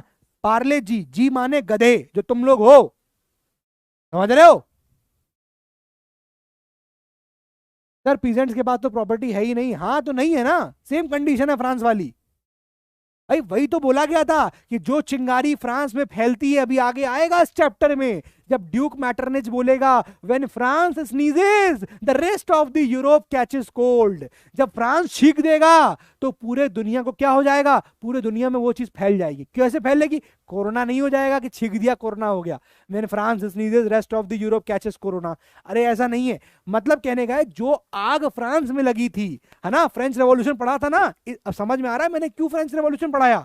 जो आग फ्रांस में लगी थी, जो राइट्स के लिए फ्रांस में लोग लड़ रहे थे, वही चिंगारी अब और यूरोप के देशों में पहुंच गई। और जब और यूरोप के देशों में पहुंची, जब ये चिंगारी पहुंची तो और यूरोप के देश भी उतावले हो गए कि भैया हमको भी एकदम चाहिए, हमको भी राइट चाहिए, हमको भी अधिकार चाहिए। तो उन्होंने कहा अधिकार ऐसा थोड़ी ठेले पे मिल जाएगा, परचून की दुकान पे तुम अधिकार लेने चले गए, परचून की दुकान में अरे दादा 2 किलो परचून, 2 किलो अधिकार दे देना, मार के भगा देगा परचून वाला। समझ रहे हो? राइट्स कमाए जाते हैं, अधिकार कमाए जाते हैं। तो उन्होंने कहा कि फ्रीडम ऑफ मार्केट। अब पार्ले जी, जी मतलब गधे, अब पार्ले जी का पैकेट मान लो 5 रुपए का बिक रहा है, 5 रुपीज का, ठीक है? खाने वाले कितने लोग हैं? खाने वाले फॉर एग्जाम्पल 100 लोग हैं, ठीक है? अब कल को मान लो पार्ले जी की जगह एक बिस्कुट आ गया मोनाको। अब तुम लोगों को मोनाको बिस्कुट पसंद आने लगा, ठीक है? मोनाको बिस्कुट पसंद आने लगा। अब मोनाको बिस्कुट मान लो कल को आ जाएगा 4 रुपए का फॉर एग्जाम्पल, और तुम्हारे लिए पसंदीदा भी है, ये चीज पसंदीदा है। तो हो सकता है पार्ले जी 100 लोग खा रहे थे, अब उनमें से हो सकता हो ऐसा हो कि यार 40 लोग जो है वो मोनाको खाने लग जाए। तो पार्ले जी खाने वाले कितने लोग बचे? 60 लोग बचे। 40 चले गए ना, 60 लोग बचे। तो यार ये बताओ, पार्ले जी जब 100 रुपए का 100 पैकेट 100 लोग खाते थे तब वो 5 रुपए का बिकता था। अब खाने वाले इतने लोग है ही नहीं, तो भाई क्या ये पार्ले जी अभी भी 100 पैकेट बनाएगा? नहीं बनाएगा। खाने वाले है ही नहीं इतने लोग, अब लोग ही कम है खाने वाले, अब लोग मोनाको ज्यादा खा रहे हैं तो मोनाको का प्रोडक्शन बढ़ जाएगा। तो कितना प्रोड्यूस करना है और कितना नहीं करना है, कितने दाम पे बेचना है, कितने दाम पे नहीं बेचना है, ये सब चीजें अब मार्केट डिटरमाइन करेगा कि उसकी डिमांड कितनी है, कितना लोग उसको डिमांड कर रहे हैं, ये सब चीजों पे डिटरमाइन करेगा मार्केट का दाम। ये बात समझ में आ गई? ठीक है ना? समझ में आ गई? अरे मोनाको बिस्कुट नहीं खाया तुम लोगों ने चाय में डबो डबो के? हमने तो बहुत मोनाको बिस्कुट खाए थे। मोनाको बिस्कुट नमकीन बिस्किट होता है। पार्ले जी बहुत खाते थे, और पार्ले जी के साथ साथ एक बिस्किट आता था टाइगर, वो पार्ले जी की तरह होता था, टाइगर बिस्किट। एक बिस्किट होता था टाइगर, हम लोग ये खाते थे, हम लोग ये बिस्किट खाते थे टाइगर। ठीक है, समझ में आ रहा है, क्लियर है? चलिए, तो बेसिकली फ्रीडम ऑफ मार्केट हो गया पहला पॉइंट, इकोनॉमिक फ्रीडम, समझ में आ गया? ठीक है, समझ में आ गया। दूसरा पॉइंट लिखिए, very very important, second point very important. दूसरा है abolition of state impose restrictions, abolition of state imposed restrictions. समझ रहे हो क्या मतलब हुआ इसका? समझ रहे हो क्या मतलब हुआ है? समझ रहे हो? समझ रहे हो? है समझ रहे हो? On movement of capital goods, अब इस पॉइंट को समझ लो, on movement of capital goods. अब देखिए जरा, अब समझिए इतना क्या हुआ। देखो, इकोनॉमिक फ्रीडम क्या होगी कि अभी भी अगर मान लो कोई पर्टिकुलर सामान एक जगह से दूसरी जगह मूव करना है तो स्टेट की तरफ से बहुत ज्यादा रिस्ट्रिक्शन लगाए जाते थे, ठीक है ना? एबॉलिश कर दिए गए उस रिस्ट्रिक्शंस को। जो भी रिस्ट्रिक्शन, जो भी रुकावट, जो भी हर्डल स्टेट ने लगाए थे कोई पर्टिकुलर सामान को जाने में एक जगह से दूसरी जगह, उस रिस्ट्रिक्शन को हटा दिया। जैसे फॉर एग्जांपल एक पार्ले जी बिस्किट है, अब पार्ले जी बिस्किट जो है, जी मतलब गधे, जो तुम हो, ठीक है? तो ये पार्ले जी बिस्कुट को मान लो एक जगह से दूसरे का जाना है, लेकिन क्या है कि जब वो एक स्टेट से दूसरे स्टेट जा रहा है तो उसको अगला स्टेट वाला रोक रहा है या उस पर टैक्स लगा देता है। समझना जरा क्या हो रहा है, देखो जरा, समझाने के लिए बता रहा हूं, प्लीज सी, देखो कैसे होता है। मान लो ये आपका इंडिया है, इंडिया का एग्जाम्पल लेके बता रहा हूं।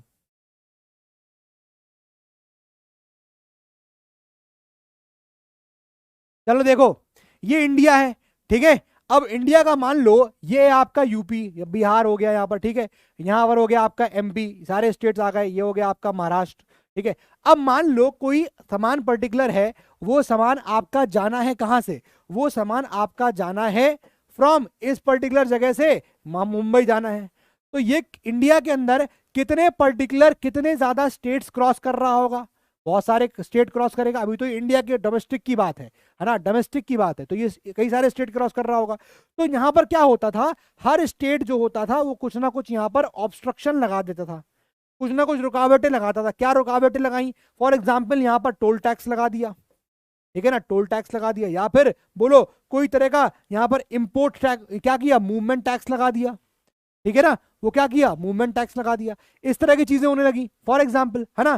तो क्या होता था, फॉर एग्जाम्पल यहां से पार्ले जी चला 5 रुपए का, पार्ले जी था यहाँ 5 रुपए में, जब यहां से यूपी से वो एमपी घुसा तो यूपी वालों ने टैक्स लगा दिया 2 रुपए का, वो पार्ले जी यहाँ पर आके हो गया 7 रुपए का, ठीक है ना?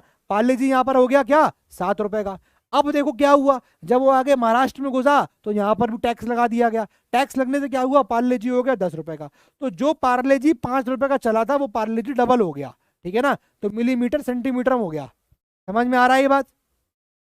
ठीक है ना? तो इससे क्या हुआ कि बहुत सारे ये ट्रेड बैरियर्स थे, क्या हो गए, ये बहुत सारे ट्रेड बैरियर्स थे बेटा, ये बहुत सारे ट्रेड बैरियर्स थे यहां पर। अब इन ट्रेड बैरियर्स की वजह से क्या होता था, इकोनॉमिक मूवमेंट हर्डल होता था, इकोनॉमिक मूवमेंट में रुकावट होती थी। इकोनॉमिक मूवमेंट क्या होता था, इकोनॉमिक मूवमेंट क्या होता था, ये इकोनॉमिक मूवमेंट क्या होता था, रुकावट होती थी, हर्डल आता था इकोनॉमिक मूवमेंट में, ठीक है ना? ये पर्टिकुलर चीज ध्यान आ रही है इकोनॉमिक मूवमेंट में, ठीक है ना? क्लियर है? तो ये बहुत सारे इकोनॉमिक मूवमेंट होते थे, इस इकोनॉमिक मूवमेंट के हर्डल्स को खत्म कर दिया गया, यानी यानी ट्रेड बैरियर्स को फिनिश कर दिया गया। Trade barriers, trade barriers finished, ठीक है ना? Trade barriers finished. लेकिन क्या किया गया, देखो इकोनॉमिक फ्रीडम समझ में आ रहा है, abolition of state impose restrictions, यानी जो रिस्ट्रिक्शन स्टेट ने लगाई थी किस पे, on the movement of capital goods, capital goods को एक जगह से दूसरी जगह ले जाने में, तो उस रिस्ट्रिक्शन को एबॉलिश कर दिया गया, खत्म कर दिया गया। ये बात समझ में आ गई? ये बात क्लियर हो गई? तो भाई साहब जब ये इकोनॉमिक फ्रीडम खत्म करने की बात करी गई, इसके लिए क्या किया गया, इस पर्टिकुलर चीज के लिए क्या किया गया 1834 में, कि भैया ये पर्टिकुलर स्टेट एबॉलिशन खत्म हो जाए, इसके लिए 1834 में एक कस्टम यूनियन बनाया गया था, एक कस्टम यूनियन बनाया गया था, उस कस्टम यूनियन को बनाया गया था eight the initiative of Prussia. किसके? प्रशिया के इनिशिएटिव पे। प्रशिया एक देश का नाम है, तो प्रशिया के इनिशिएटिव पे, यानी प्रशिया ने कहा, तो एक कस्टम यूनियन बनाया गया ताकि ये ट्रेड बैरियर्स खत्म किए जा सकें। इन ट्रेड बैरियर्स को खत्म करने के लिए ये कस्टम यूनियन बनाया गया by Prussia at the initiative of Prussia. और इस कस्टम यूनियन को हम लोग ज़ोल्वरीन के नाम से भी जानते हैं। इस कस्टम यूनियन को हम लोग ज़ोल्वरीन के नाम से भी जानते हैं। क्लियर हो गया? इस कस्टम यूनियन को हम लोग ज़ोल्वरीन के नाम से भी जानते हैं। वेरी वेरी इंपॉर्टेंट, प्लीज लिख लीजिए, वेरी इंपॉर्टेंट, लिख लीजिए।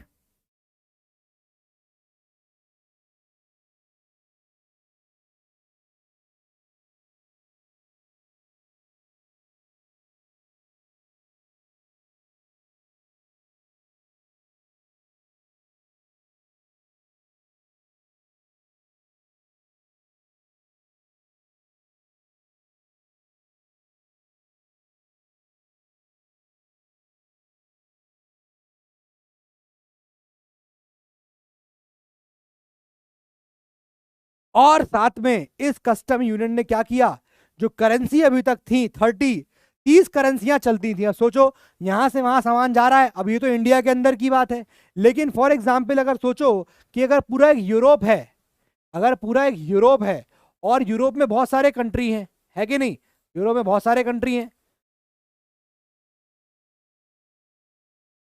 तो अगर अब कंट्री कंट्री में सामान जाना है, एक कंट्री से सामान निकल के जाना है फॉर एग्जाम्पल दूसरे कंट्री तक, तो अब क्या हुआ कि बहुत सारी करेंसी होंगी, इसकी अलग करेंसी होगी, इसकी अलग करेंसी होगी, है कि नहीं? सबकी करेंसीज जो है वो अलग अलग होंगी, सबकी करेंसी अलग अलग होंगी, तो बहुत सारी करेंसी हो जाती है। अब जब करेंसी अलग अलग हो जाएगी तो इसका मतलब क्या हुआ? इसका मतलब ये हुआ कि भाई ट्रेड कैसे करोगे? अगर करेंसीज अलग अलग हैं, अगर currencies if currencies are different, अगर करेंसीज डिफरेंट होए, अगर करेंसीज डिफरेंट हैं, तो भैया पेमेंट कैसे करोगे एक दूसरे को? Trade will be difficult, trade will be difficult, trade difficult हो जाएगा। और यही ट्रेड डिफिकल्ट होने से क्या हुआ? यही एक ट्रेड बैरियर बन जाता है, ट्रेड में यही एक रुकावट आ जाती है, ट्रेड में यही एक बैरियर बन जाता है। ये बात समझ में आ गई? ये समझ में आ गई? इसीलिए क्या किया गया कि जो नंबर ऑफ करेंसीज थी अभी तक यूरोप के अंदर, वो नंबर ऑफ करेंसीज बेटा 30 थी, 30। इन नंबर ऑफ करेंसीज को कस्टम यूनियन आने के बाद नंबर ऑफ करेंसीज को 2 कर दिया गया था, अप टू 2। ठीक है ना? कस्टम यूनियन मतलब एक ऐसा यूनियन जहां पर आपको ये ट्रेड बैरियर्स के पैसे, टोल टैक्स नहीं देना पड़ेगा, ठीक है ना? नहीं देना पड़ेगा। क्लियर है? तो इसलिए ज़ोल्वरीन बनाया गया था। और ज़ोल्वरीन का दूसरा पॉइंट जो था वो बहुत इंपॉर्टेंट है, प्लीज लिख लीजिए कि 80 इस पर्टिकुलर एबॉलिशन किया गया स्टेट इंपोज रिस्ट्रिक्शन का। क्या किया गया उसमें? एक तो बनाया गया कस्टम यूनियन जिसको ज़ोल्वरीन कहते थे, ठीक है? और दूसरा इसी की उपतर्ज पे कि नंबर ऑफ करेंसीज जो 30 थी अभी तक, नंबर ऑफ करेंसीज 30 करेंसीज को यहां पर घटा के 2 करेंसीज तक ले आए थे कि अब पूरे यूरोप में सिर्फ 2 करेंसी चलेगी। जब नंबर ऑफ करेंसी कम होगी तो लेन देन करना आसान हो जाएगा कि नहीं हो जाएगा? अगर मैं भी तुमको कोई सामान तुम मुझे बेचोगे, मैं तुम्हें निकाल के रुपया दे दूंगा, तुम मुझे सामान इमीडिएट दे दोगे। अभी तुम मुझे कुछ सामान देने आओगे, मैं तुम्हें निकाल के पाकिस्तान रुपया पकड़ा दूं, मैं तुम्हें निकाल के बांग्लादेश का पैसा पकड़ा दूं, मैं तुम्हें निकाल के श्रीलंका का पैसा पकड़ा दूं, मैं तुम्हें निकाल के भूटान का पैसा पकड़ा दूं, मैं तुम्हें निकाल के नेपाल का पैसा पकड़ा दूं। मैं अगर तुमको ये सारे पैसे पकड़ाऊंगा तो क्या तुम मुझे सामान दोगे? नहीं ना। इसीलिए अगर करेंसी एक हो जाए, अगर मान लो यूपी करेंसी अलग हो, एमपी करेंसी अलग है, महाराष्ट्र की करेंसी अलग है, मान लो सारे स्टेट्स की करेंसी अलग हो जाए तो कितना मुश्किल हो जाएगा ट्रेड करना। इसीलिए ट्रेड आसान हो सके, यानी लोगों को इकोनॉमिक फ्रीडम मिल सके, इसलिए नंबर ऑफ करेंसीज को क्या किया? कम कर दिया गया। ठीक है ना? अभी रूल में कहां आए? अभी तो वो डिमांड कर रहे हैं ना, अभी तो वो डिमांड कर रहे हैं बेटा, अभी कहां रूल में आए? वो तो कह रहे हैं कि नेशनल यूनिटी कैसे आएगी? लिबरलिज्म से आएगी। तो उन्होंने कहा लिबरलिज्म, पीजेंट से पूछा लिबरलिज्म क्या होता है? तो उन्होंने कहा लिबरलिज्म मतलब लिबर्टी, फ्रीडम। तो उन्होंने कहा कैसी फ्रीडम? समझ में नहीं आ रहा है, समझाओ क्या करना पड़ेगा। बोले बैठो, तो बता रहे तुमको, बैठो तुमको आराम से बता रहे हैं, ठीक है? तो उन्होंने कहा ऐसा है, पॉलिटिकल फ्रीडम करो, पॉलिटिकल फ्रीडम दो, दूसरा इकोनॉमिक फ्रीडम दो। समझ में आ रही है बात? ये समझ में आ रही है? ये सारे इनके पॉलिटिकल और इकोनॉमिक फ्रीडम यहां पर लिखे हुए हैं। क्लियर है बात? क्लियर है बात ये चीज? ठीक है। अब आप अगर इसको यहां देखेंगे, मैंने बेटा आपको आज के लेक्चर में मैं ये चाह रहा हूं, एक बार आप एनसीईआरटी पे आओ। मैं आज एक काम करता हूं, मैं आगे नहीं पढ़ा रहा हूं, मैं आपको यहीं पर रोक देता हूं। I am basically only teaching today, I am teaching today only क्या क्या, मैं आपको 1 और 2 ही पढ़ा रहा हूं। ठीक है, मैं आज के लिए आपको सिर्फ 1 और 2 पढ़ा रहा हूं। इस 1 और 2 को ही आप बस यहां पढ़िए आज। ठीक है, मैं आपको आज 1 और 2 पढ़ा रहा हूं, तो आज आप खाली इन्हीं चीज को पढ़िए। ठीक है ना? ठीक है जी, क्लियर है? आज हम सिर्फ 1 और 2 पढ़ रहे हैं। अब मैं आपको एनसीईआरटी खुलवा रहा हूं, और एनसीईआरटी खुलवा के मैं आपको थोड़ा रीड करवाना चाहता हूं कि हमने आज क्या क्या पढ़ा, वो कहां कहां लिखा हुआ है। आप उसको पढ़ोगे तो आपको समझ में आएगा। चलो देख लो, अभी कुछ टाइम बाकी मैं हटा दे रहा हूं, बाकी मैं ऐसे कर दे रहा हूं ताकि आप लोगों को डाउट ना हो, आप लोगों को कंफ्यूजन नहीं होना चाहिए। ठीक है, तो आज के लिए जो है मैं आप लोगों को कंफ्यूजन ना हो, इसलिए इसको हटा देता हूं और इसको हटा दे रहा हूं। ठीक है ना, ताकि आपको कंफ्यूजन ना हो। जो भी बच्चा सेशन देख रहा हो रिकॉर्डेड, वो कंफ्यूज ना हो, इसलिए मैंने ये दोनों हटा दिया। ठीक है ना? अब मैं आपको थोड़ा एनसीईआरटी खुलवा के जरा एनसीईआरटी पढ़वाना चाहता हूं। Please come to NCERT. मेरे पास ये लैपटॉप रखा हुआ है, मैं इस लैपटॉप पे आपको वो एनसीईआरटी के पेज पढ़ाना चाह रहा हूं। देखो, चलो देखो, making of nationalism in Europe से आओ, जहां पर इसका पार्ट 2 शुरू हो रहा है, प्लीज उसे खोल लो। अब जरा देखो मैं जो बता रहा हूं वही है कि नहीं। देखो यहां पर इस वाली स्लाइड से आना शुरू करो। देखो जरा, अगर आप नेशनलिज्म इन यूरोप के इस वाले पेज पे आते हैं जहां पर टॉपिक नंबर 2 शुरू हो रहा है, क्या, the making of nationalism in Europe. अब देखो वहां क्या लिखा हुआ है। देखो, if you look at the map of mid 18th century Europe, you will find that there no nation states as we know them today. जैसे आज आप जानते हो Germany, Italy, Prussia, Russia, Poland, Ukraine, ये सारे कंट्री कुछ नहीं थे पहले, कंट्री थे ही नहीं पहले ये सब। ठीक है, नो नेशन स्टेट एग्जिस्टेड। आगे देखो, what we know today as Germany, जिसको आज आप जर्मनी जानते हो, इटली जानते हो, स्विट्जरलैंड जानते हो, ये पहले अलग अलग किंगडम्स में डिवाइड थे। मार्क कर लीजिए उसको अपनी एनसीईआरटी में, please mark that in your NCERTs.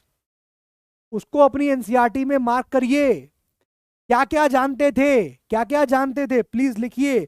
जिस चीज को आज आप जर्मनी जान रहे हैं, इटली जान रहे हैं, और जिस चीज को आज आप लोग जर्मनी जान रहे हैं, इटली जान रहे हैं, भाई साहब ये जर्मनी, भाई साहब ये जो जर्मनी आप जो जान रहे हैं, ठीक है ना, what you know as Germany, what you today known as Italy, ठीक है, और आप जिस चीज को स्विट्जरलैंड जान रहे हैं, ये पहले अलग अलग एरियाज में अलग अलग नाम से बटे हुए थे। कैसे, चलिए बताते हैं।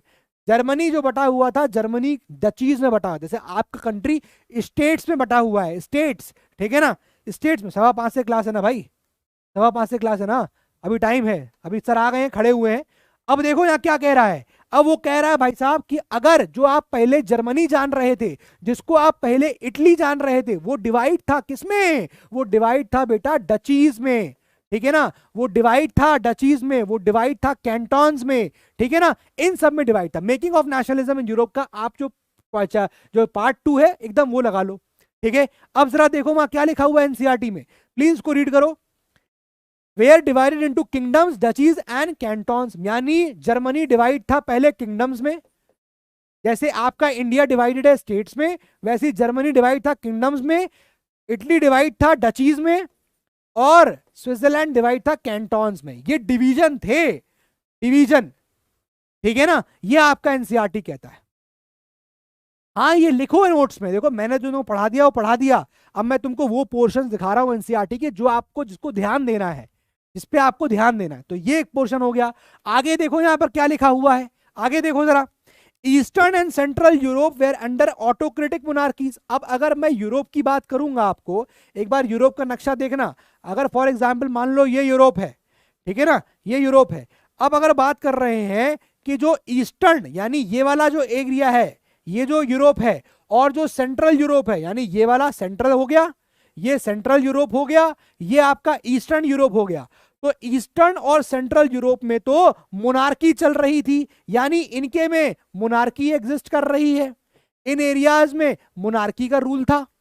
ठीक है ना, इन एरियाज में मोनार्की का रूल था। अब देखो आगे क्या हो रहा है, ठीक है ना। Eastern and central Europe were under autocratic monarchies within the territories, they did not see themselves as sharing a collective identity और कॉमन कल्चर। यानी ईस्टर्न और सेंट्रल यूरोप के अंदर कोई भी कॉमन कलेक्टिव बिलोंगिंग नहीं थी। वही तो मैं आपको बता रहा था, कोई भी नेशन स्टेट एग्जिस्ट नहीं करता था, कोई भी नेशन स्टेट एग्जिस्ट नहीं करता था। क्यों नहीं करता था, बताया मैंने आपको, नहीं करता था क्योंकि लोगों के अंदर कलेक्टिव फीलिंग ही नहीं थी, ठीक है ना। अब आगे देखो क्या लिखा हुआ है, often they spoke different languages. अब यानी इन जो एरियाज में लोग रह रहे थे वो अलग अलग लैंग्वेज बोलते थे, उनके अलग फेथ थे, उनके अलग कल्चर था, ये सब चीज समझ में आ रहा है। अब देखो यहां पर हैब्सबर्ग अंपायर के बारे में बताया है। The Habsburg empire ruled over. अब देखो हैब्सबर्ग अंपायर कहां कहां था, ये एक एम्पायर था जो रूल कर रहा था। क्या नाम है उसका, हैब्सबर्ग अंपायर। क्या नाम है उसका, हैब्सबर्ग, लिख लीजिए, लिख लीजिए हैब्सबर्ग अंपायर। अब ये जो हैब्सबर्ग अंपायर है बेटा, ये अलग अलग जगह रूल कर रहा था। क्या, जैसे तुमको मिलेगा कहां पर, ऑस्ट्रिया हंगरी में रूल कर रहा था। कहां रूल कर रहा था, ये एक अंपायर था, यहां पर रूल कर रहा। मैं एग्जांपल, ये एग्जांपल एनसीईआरटी दे रहा है। कई सारे एम्पायर रूल कर रहे थे जर्मनी, यहां पर यूरोप के अंदर। देखो लिखा हुआ है, they often they spoke different languages, अलग अलग भाषाएं बोलते थे, belong to different ethnic groups. जो यूरोप में रह रहे थे उनके अलग अलग यहाँ पर वो भी थे, अलग अलग एथनिक ग्रुप्स थे। The Habsburg empire ruled over Austrian Hungary. Habsburg empire Austria Hungary के ऊपर रूल कर रहा था। फॉर एग्जाम्पल क्या क्या यहाँ पर लोग थे, एक तो वो हैब्सबर्ग अंपायर था, कहाँ कहाँ रह रहे थे वो डिफरेंट डिफरेंट एरियाज में रह रहे थे। जैसे लिख रहा है एल्पाइन रीजन्स। अब देखो हैब्सबर्ग अंपायर के जो लोग थे ये एल्पाइन रीजन्स में रहते थे। एल्पाइन रीजन्स में कौन कौन सा एरिया, एल्पाइन रीजन्स का कौन कौन सा एरिया, टायरोल। क्या नाम लिखा है, टायरोल में रहते थे। इसके अलावा क्या लिखा हुआ है टायरोल के आगे, इसके आगे लिखा हुआ है टायरोल, ऑस्ट्रिया एंड सुडेंटनलैंड।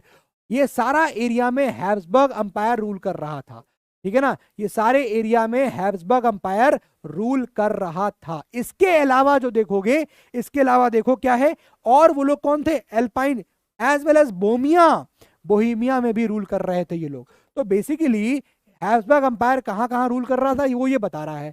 कहने का मतलब ये है कि ये देखो ये इतना बड़ा अंपायर था, लेकिन यहां पर बहुत ज्यादा डिफरेंसेस थे, लैंग्वेजेस में बहुत ज्यादा डिफरेंसेस थे, ठीक है ना। ये यहां पर भी रूल कर रहा है। साथ में ये इटली के भी प्रोविंसेस में रूल करता था। जैसे कि इटालियन प्रोविंस की बात करेंगे, लोम्बार्डी, क्या है, लोम्बार्डी, ठीक है, यहां पर भी ये रूल कर रहा था। तो कहने का मतलब ये है, मैंने क्या बताया आपको पहली स्लाइड में, कि कोई भी नेशन स्टेट एग्जिस्ट नहीं करता था, कोई भी नेशन स्टेट एग्जिस्ट नहीं कर रहा था, ठीक है ना, कोई भी नेशन स्टेट एग्जिस्ट नहीं कर रहा था।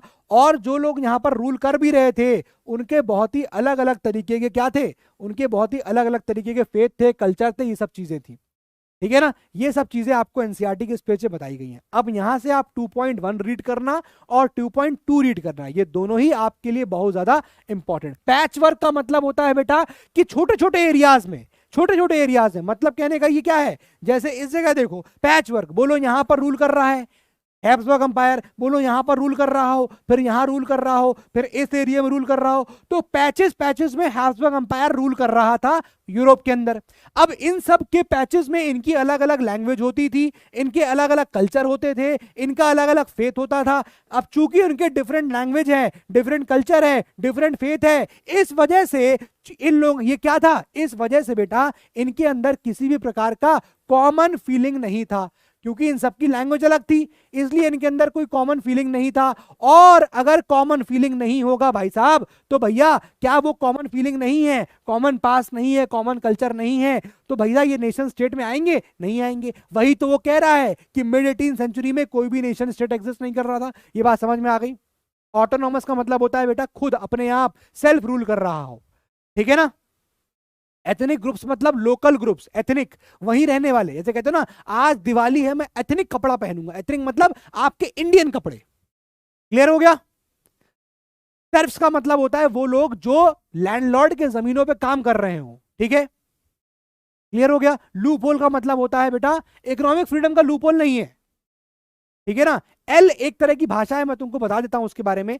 एल एक मेजरिंग यूनिट होता है, वो तुमको आपको एनसीईआरटी मिल जाएगा, मैं तुमको ओरली पॉइंट आउट कर देता हूं। L is basically a measuring unit of cloth. कपड़े नापने की एक मेजरिंग यूनिट होती थी। पहले क्या हो रहा था, अगर सामान यहां से वहां जाना है, अगर सामान यहां से वहां ट्रैवल करना है फॉर एग्जाम्पल, ठीक है, अब यहां पर कपड़ा मेजर करने का अलग तरीका है, यहां पर आओगे कपड़ा मेजर करने का अलग तरीका है, ये सारे अलग अलग तरीके थे कपड़ा मेजर करने के। इसलिए कपड़ा मेजर करने का एक कॉमन यूनिट निकाला गया जिसको क्या बोलते हैं, एल बोलते थे। क्या बोलते थे, एल। ठीक है ना, ये एक मेजरिंग यूनिट था of cloth, measuring unit of cloth. ठीक है ना, क्लियर है। तो चलो भाई यहीं पर आज रोकते हैं लेक्चर को, क्योंकि इसके बाद तुम लोगों की मैथ्स की क्लास होनी है। ऑल राइट, और अब इतना 2.1 और 2.2 को रीड करना, 2.1 और 2.2 रीड करना। नेक्स्ट क्लास में मैं आपको 2.3 और 2.4 पढ़ाऊंगा। ठीक है, चलो, तो दैट्स ऑल फॉर टुडे। पढ़ाई करिए,